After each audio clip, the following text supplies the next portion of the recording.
Hey guys, welcome back. हमारे पास question है, what is the minimum age limit for Lok Sabha member age. Lok Sabha सदस्य के लिए न्यूनतम आयु सीमा क्या है?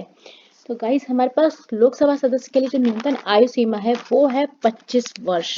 ठीक है, तो option number B is the right answer for this question.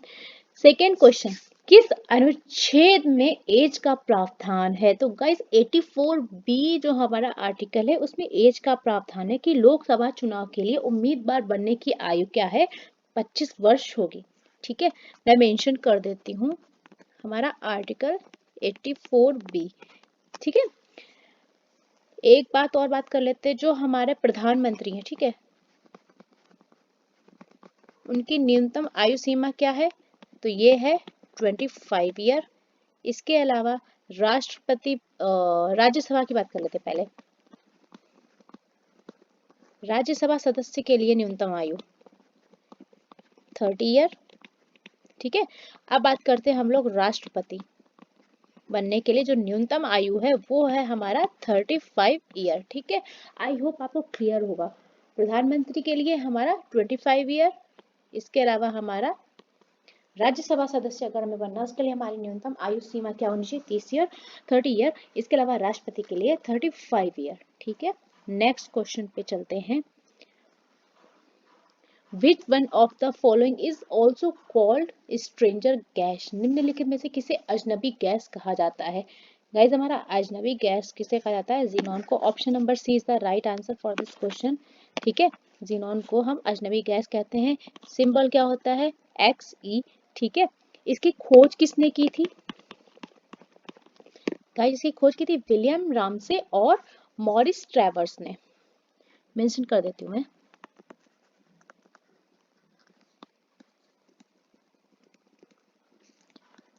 And में प्लस ऐड कर दिया। ठीक है, मॉरिस ट्रेवर्स ने। ठीक है, कब की थी? इन 1898। ठीक है, याद रहेगा। नेक्स्ट, क्या होता है जीनॉन? देखो, जीनॉन हमारी रंगहीन, गंधहीन और स्वादहीन, मतलब कलरलेस है, ऑर्डरलेस है, इसके अलावा टेस्टलेस भी है। ये भी मेंशन कर देती हूँ। हिंदी और इंग्लिश दोनों में ही कर देती हूँ ताकि दोनों को ही प्रॉब्लम नहीं हो। रंगहीन मतलब कलरलेस,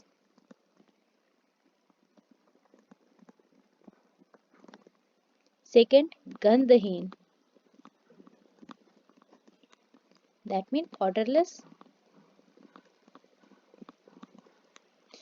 इसके अलावा स्वादहीन, दैट मीन टेस्टलेस। ठीक है, ठीक है, जीनोन हमारा कलरलेस, ऑर्डरलेस एंड टेस्टलेस। ठीक है, तीनों ही है। ये वायु से 4.5 टाइम्स ज्यादा हैवी होता है। ठीक है, ये भी मेंशन कर देती हूँ।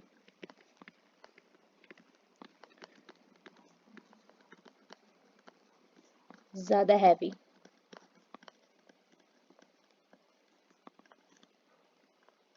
ठीक, एक पॉइंट हमारा ये रहा। नेक्स्ट बात करते हैं, अगर इसके यूज की बात करें गाइस, इसका यूज किसमें? तो विकिरण का पता लगाने में, use for radiation detection. Use होता है हमारा विकिरण का पता लगाने में।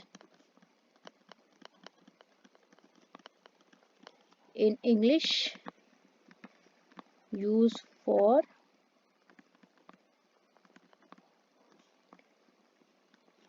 Radiation detection.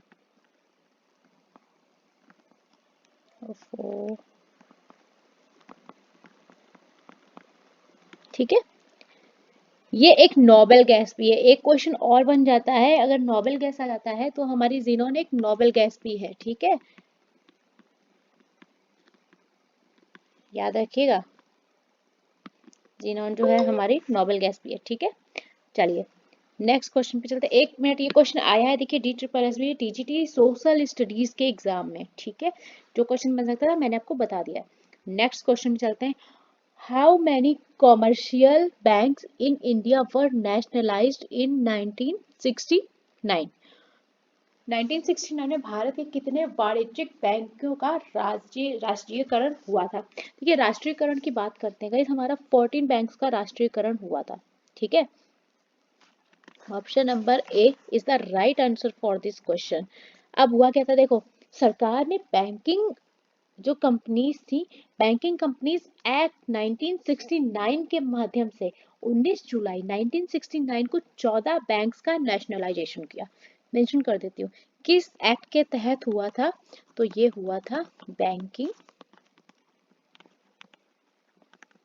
कंपनीज एक्ट 1969, ठीक है, इसके अंदर में हुआ था। कब? 19 जुलाई 1969 को क्या हुआ? 14 बैंक्स का नेशनलाइजेशन हुआ,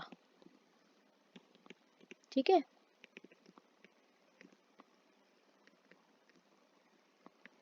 ठीक है, 14 बैंक्स नेशनलाइज्ड हुई।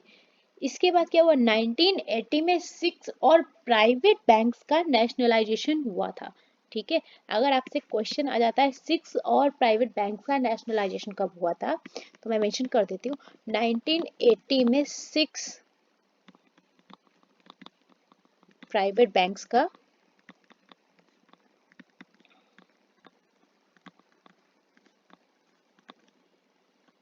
ठीक है,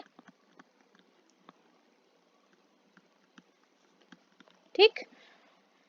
ये दोनों ही क्वेश्चन देखिए आ सकते हैं, इंपॉर्टेंट क्वेश्चन है। बाकी आपको ठीक लग रहा है तो मैं आपको टॉपिक वाइज करा सकती हूँ, ठीक है। टॉपिक संडे संडे या किसी भी डे में मैं टॉपिक वाइज करा दूंगी। चलिए नेक्स्ट क्वेश्चन पे चलते हैं। क्वेश्चन आया हुआ है हमारा SSC combined matric level pre exam, काफी पहले आया हुआ क्वेश्चन है, तो मैं इसको ज्यादा फोकस करने को नहीं बोलूंगी, पर ये आया इसलिए मैं बता दे रही हूँ। Who was the first prime minister of England? England के पहले प्रधानमंत्री कौन थे? तो गाइस हमारे रॉबर्ट वॉलपोल जो है ये हमारे इंग्लैंड के पहले प्रधानमंत्री थे, ठीक है। नेक्स्ट क्वेश्चन पे चलते हैं। Which of the following is the capital of Albania? देखिए कैपिटल करेंसी आपको याद होनी चाहिए, ठीक है, हमारी जितनी भी कंट्रीज हैं। मैंने स्टैटिक के वीडियोस बना रखे हैं, अगर आपको ठीक लग रहे हैं तो मैं उस पर लिंक डिस्क्रिप्शन में ऐड कर देती हूँ, आप वहाँ से प्रिपेयर कर लीजिए। स्टैटिक की एक अलग से मैंने प्लेलिस्ट बना रखी है जिसमें मैं टॉपिक वाइज डालती रहती हूँ। रिमेनिंग अगर उसमें कुछ भी कॉन्सेप्ट और टॉपिक्स हैं तो मैं उसमें ऐड कर दूंगी, ठीक है। तो मैं बोलूंगी अगर आपको कोई भी प्रॉब्लम है, आपको सारे स्टैटिक के टॉपिक एक ही प्लेलिस्ट में मिल रहे हैं तो पढ़ने में कोई बुराई नहीं है, ठीक है। एक बार व्यू करने में कोई बुराई नहीं है, हो सकता है आप जो पढ़े वो आपको एग्जाम से वेरी कर जाए, ठीक है। चलिए देखो ये मैं पढ़ा चुकी हूँ वैसे कैपिटल करेंसी, ठीक है। बात करते हैं हमारे अल्बानिया की राजधानी कौन है? Which is the following is the capital of Albania? Albania की कैपिटल तो है गाइस तिराना, ठीक है। सैंटियागो किस कंट्री की कैपिटल है? तो ये हो जाएगा चिली। कैनबरा ऑस्ट्रेलिया की है, ठीक है। अदिस अबाबा इथियोपिया की कैपिटल है हमारी, ठीक है। हो गया, देखिए एक क्वेश्चन किया, हमारे 3 क्वेश्चन और, मतलब कितने टोटल नंबर बने हमारे? 4 मार्क्स का क्वेश्चन कंप्लीट हो गया, ठीक है। आप एक बार स्टैटिक प्लेलिस्ट में जाके चेक करिए, वहाँ आपको सारे स्टैटिक अवेयरनेस के टॉपिक मिल जाएंगे, ठीक है। So guys thank you so much, कल फिर मिलते हैं नेक्स्ट सेशन के साथ में, तब तक के थैंक यू सो मच।